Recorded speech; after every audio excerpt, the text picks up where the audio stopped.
આ ઉત્સવમાં સહભાગી થાય છે. ઇસ્લામ ધર્મમાં બે ઈદ મનાવવામાં આવે છે, ઈદ ઉલ ફિત્ર અને ઈદ ઉલ અઝહા.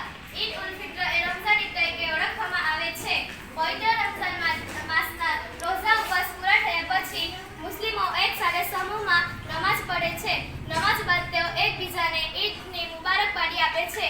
ઈદ ઉલ અઝહા એટલે કે બલિદાનની ઈદ હજ મક્કામાં આવેલ કાબાની યાત્રા સાથે જોડાયેલી છે.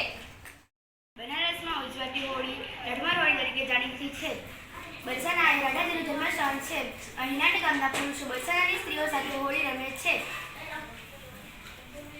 સ્ત્રીઓ લથોટી પુરુષોનું સ્વાગત કરે છે. તેથી આ હોળીને રઢમાર હોળી તરીકે ઓળખવામાં આવે છે.